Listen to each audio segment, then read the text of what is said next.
Wie funktioniert die funktionelle Epigenetik und was ist das überhaupt? Ne? Das Wort Epigenetik oder die Wissenschaft der Epigenetik, das hast du bestimmt schon mal gehört. Wenn du gerade auf dieser Webseite bist und dir das anschaust, dann sagt dir Epigenetik bestimmt was. Und es ist eine Wissenschaft, die gerade in den letzten 10 Jahren, da hat sich einiges getan, aber das gibt es ja auch schon sehr viel länger. Und so Begriffe wie das Epigenom, Genregulationen, aber auch die Vererbung von dem Epigenom und so weiter. Das gibt es sehr, sehr viele spannende Sachen, wenn man sich damit beschäftigt. Aber an sich, wenn man sich jetzt nur mit der Theorie davon beschäftigt, ist natürlich eine Sache. Bei mir geht es immer darum, wie kann man das Ganze auch umsetzen? Wie kriege ich da was, ne, Bewegung da rein oder wie kann ich damit was anfangen praktisch? Ne? Von der pragmatische, der praktische Ansatz ist bei mir da immer sehr wichtig.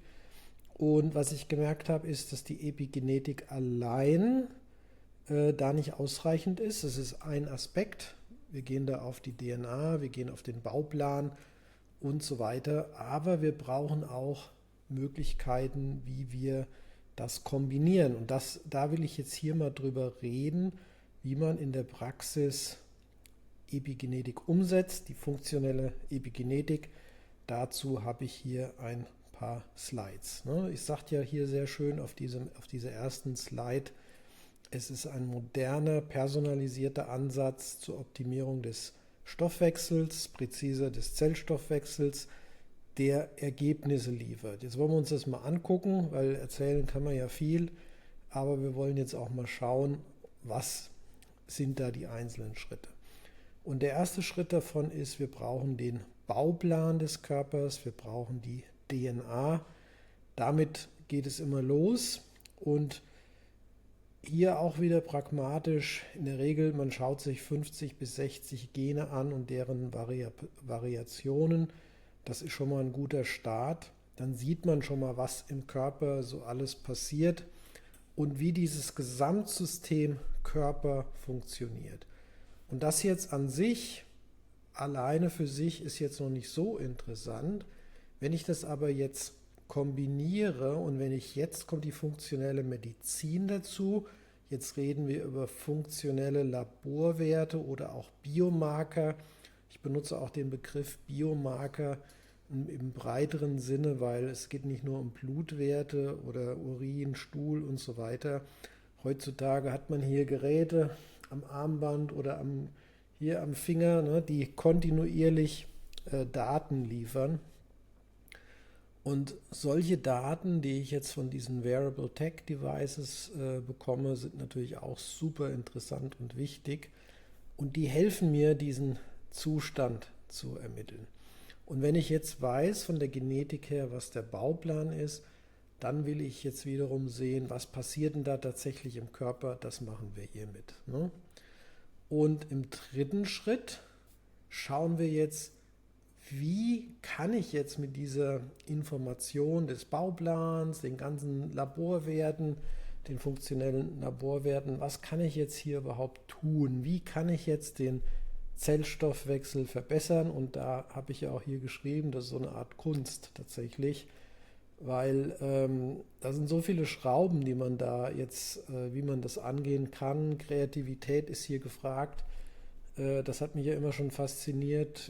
Ich war ja lange Zeit im Silicon Valley, sehr viele Erfindungen gemacht und Innovation und hier fühle ich mich halt hier auch wieder direkt zu Hause, weil so einen Plan umzusetzen, das macht Spaß und da muss man gewisse Grundregeln beachten und muss sich auf die wissenschaftlichen Fakten natürlich verlassen. Biochemie ist natürlich die Grundlage hier für den Zellstoffwechsel.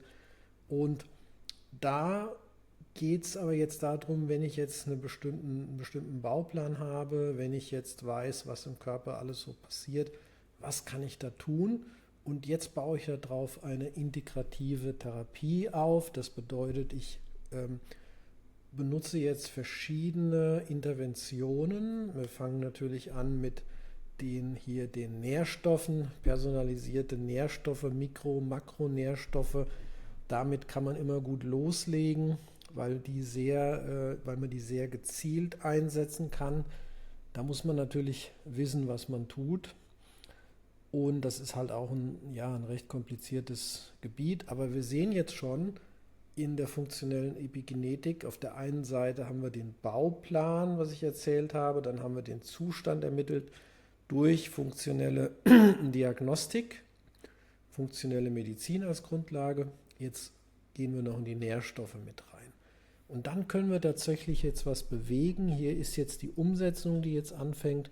Wir gucken jetzt, wo Schwachstellen sind, wo Defizite sind, wo vielleicht zu viel ist und gucken jetzt, was wir hier verändern können.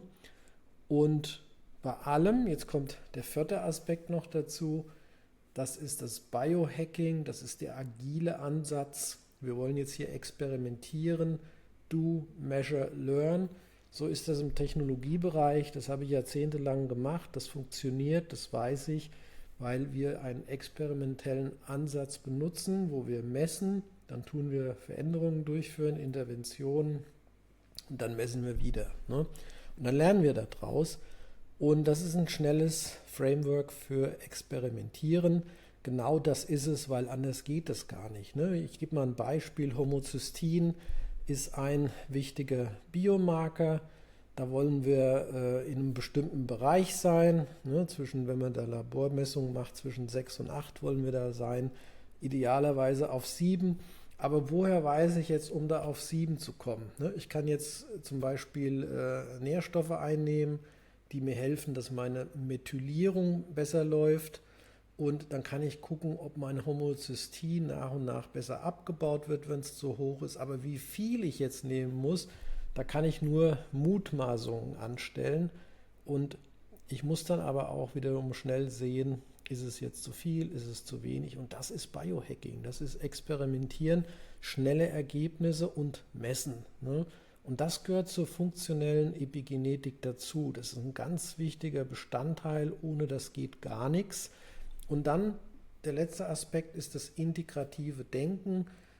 Wie ich damals 2016 nach Berlin gekommen bin, habe zum ersten Mal integrative Mediziner kennengelernt und dieses integrative Denken, das war für mich sofort sehr intuitiv, macht sehr viel Sinn, weil hier in diesem Beispiel mit den Nährstoffen allein, Pillen schlucken allein reicht leider nicht. Das wäre schön, aber so funktioniert es nicht. Wir brauchen andere Aspekte dazu. Es geht zum Beispiel auch darum, sind unsere Grundlagen, wie zum Beispiel die Atmung, der Schlaf, unsere Einstellung, unsere Gedanken, das Mindset, Sport, bringen wir das alles richtig zusammen in einen integrativen Mix? Nutzen wir neue Technologien, gerade Sauerstofftherapien?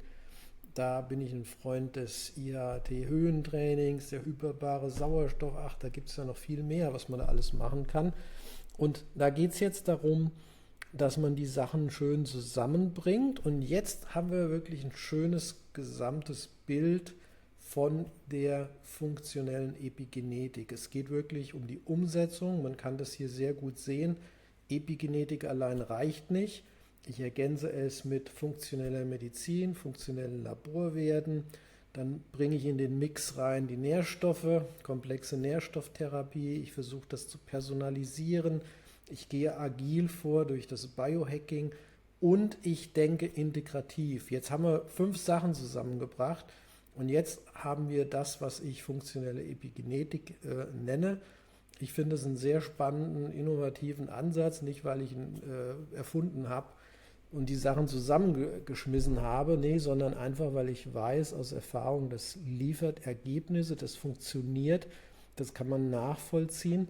Also erfordert natürlich aber auch einiges an Wissen. Das ist ja das Problem, weil ich habe ja jetzt diese 5 Bereiche und jeder der Bereiche an sich sind sehr tief. Ich habe jetzt auch noch nicht alle Bereiche genannt, ich habe sie nur mal gestreift. Biochemie zum Beispiel, da will ich gar nicht jetzt drüber reden, wie komplex das sein kann.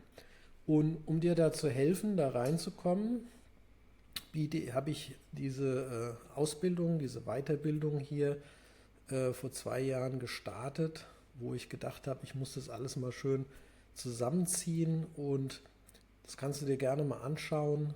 Da ist ein Link auch jetzt unter dem Video drin. Das ist eine Möglichkeit, ist eine Option für dich, wenn dich das Thema interessiert und du sagst, ja, das hört sich ja wirklich gut an, das möchte ich mir gerne mal näher anschauen. Schau dir die Webseite davon mal an, da steht einiges dazu, was da alles enthalten ist in dieser Weiterbildung. Es ist auch sehr praxisorientiert und es zeigt dir mein System. Mit allem, was ich mache, habe ich gern ein System, ich gehe gern systematisch vor. Ne? Als Informatiker ist das meine natürliche Art, Struktur und strukturiertes Vorgehen, systematisch an die Sachen ranzugehen. Und das macht man hier, das lernt man hier, wie man dieses System für sich selbst aufbauen kann. Ich gebe dir das ganze Wissen dazu. Wir arbeiten zusammen in der Zeit. Ich würde mal sagen, es ist tatsächlich eine einzigartige Weiterbildung, die man so hier in Deutschland nicht findet. Das sage ich nicht, weil ich das jetzt mache, sondern einfach, wenn du dir das mal anguckst, was da alles gemacht wird und wie es zusammengebracht wird, ist schon mal, ich sag mal, eine sehr spannende Sache und es ist halt sehr praxisbezogen. Es bringt dir die ganzen Sachen, die du vielleicht schon irgendwo gelernt hast, aufgeschnappt hast, mal hier, mal da.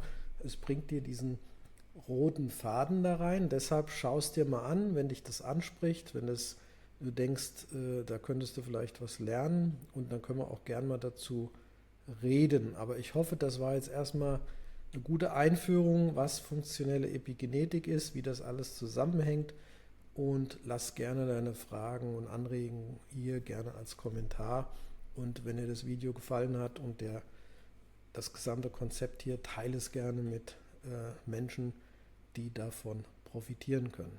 Danke dir.